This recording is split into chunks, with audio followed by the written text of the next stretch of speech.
Clan War League's now in full swing. Let's give you 3 unstoppable Town Hall 13 attacks that you'll want to use to crush every base. Starting off here at number 3, the Super Witch Smash. To start off, you're going to be using a Grand Warden Walk with lightning spells to create the funnel and to create an entry point for your Super Witches.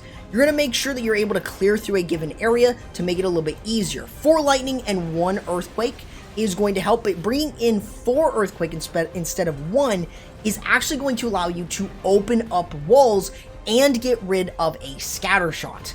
This does 2 things at once, so it really is viable and makes it so much more worth it.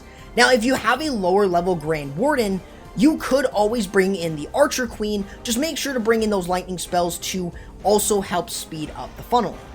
Now you want to be able to then go ahead and get your Super Witches into the base, controlling where they go and making it so much easier for you to enter into the base. You're going to use a Yeti or Baby Dragon. If there are air defenses close, then Baby Dragons aren't a good option to create the funnel for the Super Witches. That way you're able to get them into the base. Now you may be asking, what about the Town Hall in this case? Well, you can use your Barbarian King to go in for the Town Hall. If the Town Hall's in the center, that's a different story, but if it's more offset, you could always use your Barbarian King and Siege Barrack to clear through that instead of your Super Witches. Overall, your next main goal is to start entering into the base with those Super Witches. Dealing with the enemy CC, like a Super Minion CC, not a problem. The Super Witches are able to easily get through it.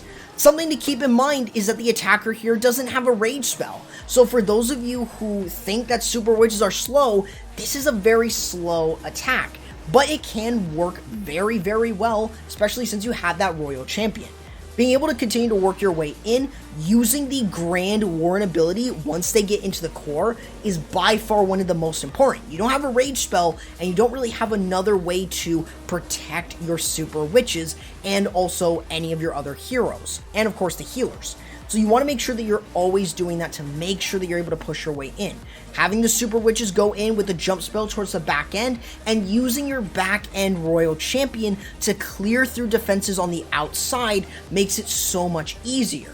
Now, in terms of this attack, it is really slow and you're not going to have as much cleanup. So, bringing in a Yeti and Valkyries in the Siege Barrack is a great choice to start cleaning up. You can bring in some Balloons and Wizards to also help speed up that cleanup so it can be so much better as you're able to work yourself through. As long as you have about 3 of your Super Witches still alive, there is nothing that can hold Super Witches back. And I would recommend you learning how to use it. It does take some time and it does take some effort, but this is a strategy that you will not regret learning.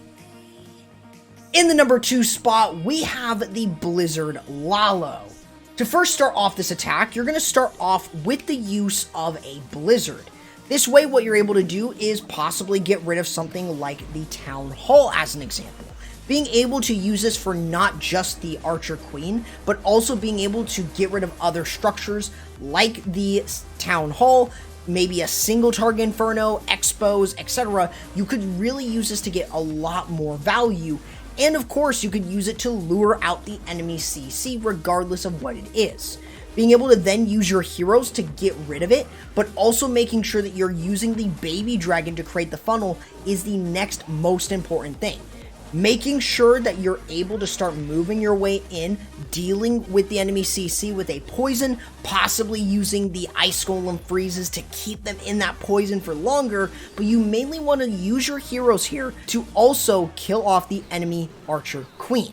That way, what you're able to do is also use your Royal Champion to get even more of the base down. The main goal of this is to establish a part of the funnel and also get rid of at least either the Royal Champion or the Archer Queen, and then you could use your Lalo to take care of the other hero to start your Lavaloon portion. You can use an Ice Hound to your advantage in some cases. It does have a lot of HP and it provides a lot of support. So using your first group to go into this direction while you've got the Royal Champion moving in here is going to help you a lot. So then sending in your second group into this air defense allows you to have a nice push in, merging the 2 groups together. That way you can also go ahead and use the haste spells to start moving your way through.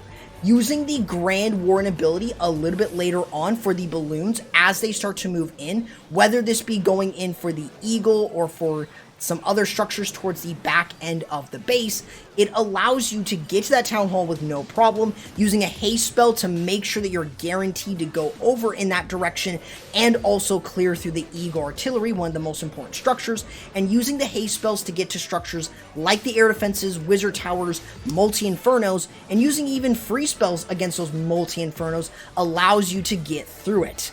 The main goal as well at the end is to have cleanup. So using things like the minions to really help clean up around the base after you've cleared through some of the defenses does really help. You could also use the headhunters for cleanup as well if there aren't any other heroes remaining, and that allows you to also still get yourself through. And sometimes you may get lucky getting both heroes, but just always bring headhunters so you know that you're able to clear through something like a royal champion or archer queen with your Lavaloon portion, so you're not just stuck on getting a 2-star with this attack strategy. And with the number 1 spot, we have the triple clone Hydra attack. This attack strategy is absolutely broken. So to start off, you can bring in the use of lightning spells.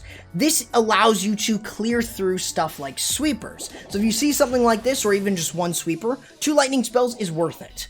Overall, the next major step is to choose where you want to enter into.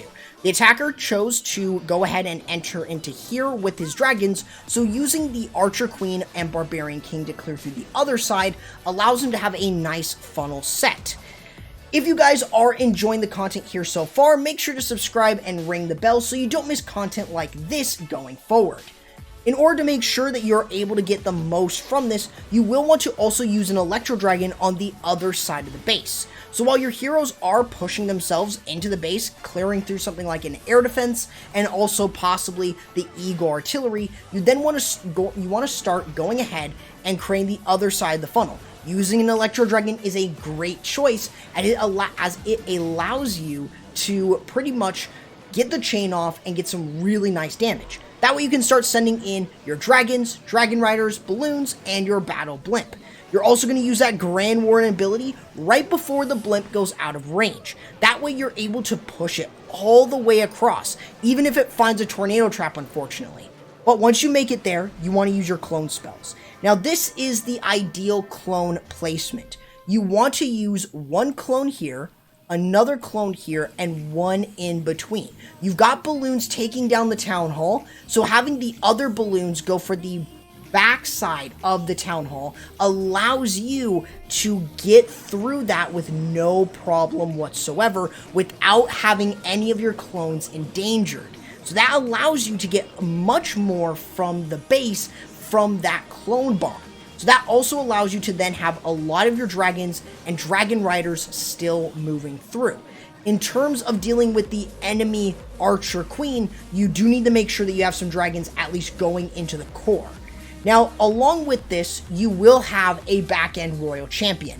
She's going to be moving on the opposite side of the base in order to make sure that you're able to push your way through, and having the ability allows you to kind of skip onto other structures, making it so much easier for you to get through a larger area of the base through the back end part to support your dragons and your E-Drag and maybe even some of your dragon riders if they're still up, and it really provides a ton of support. So if you're not using this attack strategy, I would highly recommend using it. I showed it in one of my previous Tunnel 13 videos, and it is by far a really strong choice if you enjoy using the dragon or dragon rider attacks, and that will allow you to get a really good 3-star almost every single time.